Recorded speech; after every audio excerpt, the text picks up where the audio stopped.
Warning: the following program contains vivid descriptions of extreme violence, frequent strong language, sexual references, and period-typical racism and misogyny. Viewer discretion advised.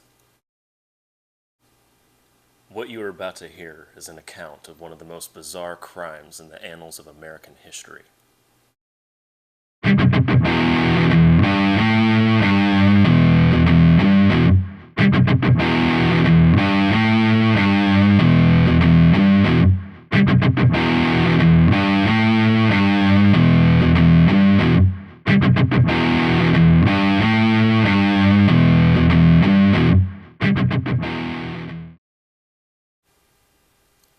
Carter Davidson took less convincing than expected to act as Cuatro Tacos' host.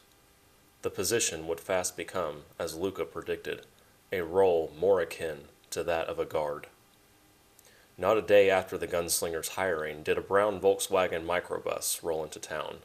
2 guys and 2 girls on their way to California. Bunch of goddamn fucking hippies, Carter muttered. The young people walked barefoot to the cantina door. They all giggled at the man in black and his cowboy hat. "Good morning, partner," one guy said, tipping an invisible hat of his own. Carter knew himself well enough to ignore the taunt. If he engaged, one or more of them would wind up shot. One hippie ended up dead before dawn anyway. The 4 noisily entered the cantina. Luca marched up to wave them away. "No shoes, no shirts. We're in the middle of fucking nowhere," Paul said from the kitchen. "Serve 'em." Luca rolled his eyes. "Fine." He set the hippies at a table for 4 and gave them menus. Maybe they were stoned, or just stupid. Either way, the simple menu was indecipherable to them. "Could you tell me more about the lunch?" asked one of the boys. "It's 4 tacos, same as the breakfast and the dinner." "What kind of tacos?" "Beef, chicken, pork, shrimp. You name it, we got it." "We're vegetarian," said the second boy. If possible, Luca rolled his eyes fiercer. "Get the fuck out, Luca," Paul warned. Jesus fucking Christ. "We can do grilled vegetables with avocado. How's that?" "Sounds good," said the second boy. 2 of the hippies were girls, one white and one brown. "Oh, what about the tortillas?" asked the white one. "What about them?" "Are they gluten-free?" Luca's jaw clenched. "Flour or corn?" "Gluten-free flour?" "Paulie, I'm losing it!" Paul ignored him. Wong and Donnie chuckled to themselves. "You should really consider introducing a more alternative-friendly menu." "With gluten-free tortillas," Luca finished. "Everybody eats gluten-free these days, man," said the first boy. Luca smacked the table. All 4 of the hippies jumped. The brown girl's eyes smiled, a little surprised, a little nervous, a little excited. "Paulie, you eat gluten-free?" "Nah." "Wong? Donnie?" "No, man." "Nope." Luca glared at Carter. "You eat gluten-free?" Carter arched his brow. Stupid question, stupid answer. Luca nodded, satisfied. He aimed his big finger at the hippie boy. "Let me tell you something about gluten, kid. Gluten belongs in bread, okay? It belongs in all bread-adjacent products.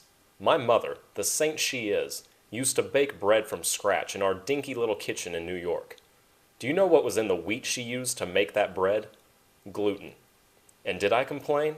No. Because she slaved for hours making that fucking bread.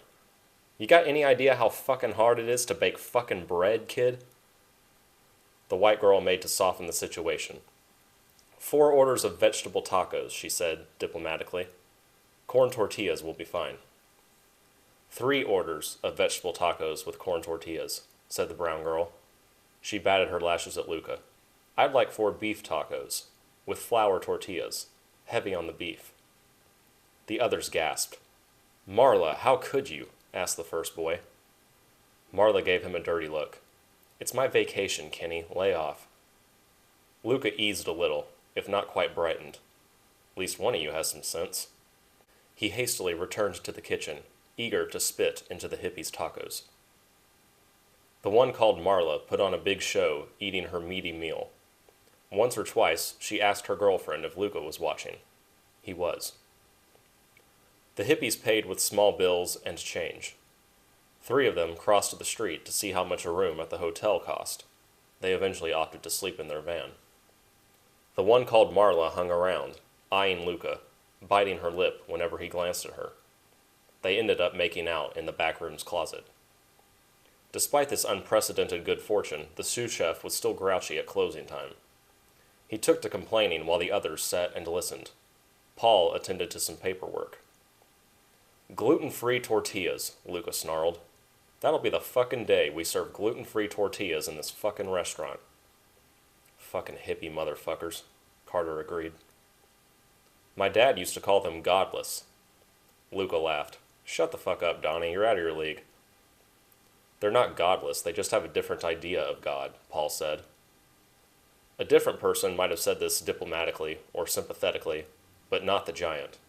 He cared nothing for the hippies or their way of life, let alone defending them. His fascination was with how things worked, and more than this, in what ways they could be taken apart, so that they worked no longer. "There is no idea of God, there's just God." Carter scoffed. It was silent a moment. He sat up and saw Donnie looking at him, not quite offended, but certainly concerned. "You don't believe in the Lord, do you?" Carter's eyes flicked to the others.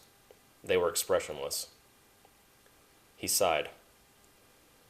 "Kid, I've walked, driven, and rode horseback from one side of this country to the other. I've seen a lot of strange stuff, but I've never seen anything to make me believe there's one all-powerful God controlling everything.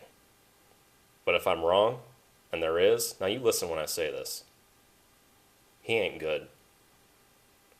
Carter returned to staring at the ceiling.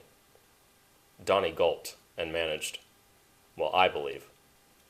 "That is good," Wong said through a large mouthful. "Good for you, my friend." The one called Marla returned to the cantina at around 11, asking after Luca. Sex was a rare luxury for a single working man in that part of the world, and Luca was all too happy to take her to the hotel and to get a room. Marla's friend cared nothing for her male companions and grew curious as to her chances with one of the other crew, particularly the steely-eyed gunslinger. However, he was asleep when she came knocking. Only the giant was awake. By rights, Paul should have killed the annoying hippie boy called Kenny, if one could say it was more appropriate to kill a certain innocent person over another. But he was drawn instead to the white girl, who had attempted to handle the verbal confrontation with Luca so professionally, at least compared to her friends. It can be dangerous to boast certain unique qualities in front of serial killers, as it catches their attention and often leaves them unable to think of anything else for a long while after. The way he killed her is especially sickening. No blade, nor weapon of any kind, merely a single powerful punch that snapped her soft, fragile neck like a wooden board. Paul was delighted to have no blood to clean up. He neglected to even bring her into the cantina to be cut apart in the meat freezer. Rather, by the dark of night, he dragged the girl's lifeless corpse a mile into the desert for an impromptu midnight snack and subsequent burial. The next morning, Marla Young, of course, discovered her companion's disappearance.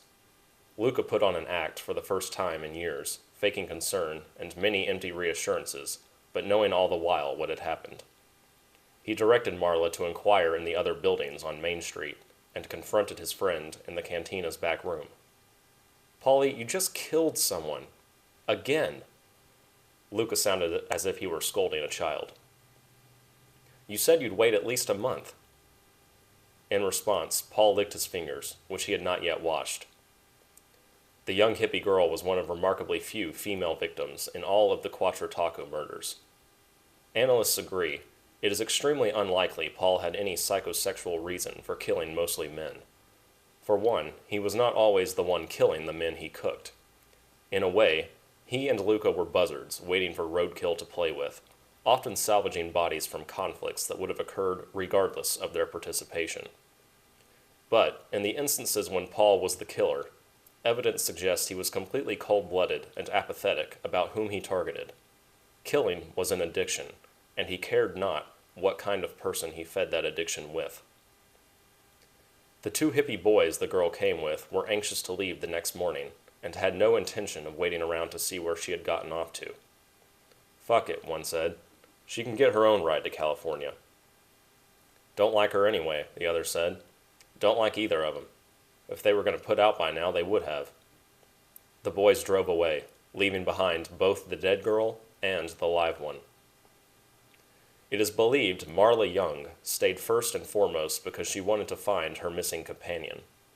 But as she fell harder and deeper for Luca Giordano, she would eventually forget all about the girl she hitchhiked from Texas with, and stay just for him. This decision altered the course of her life dramatically, and not for the better.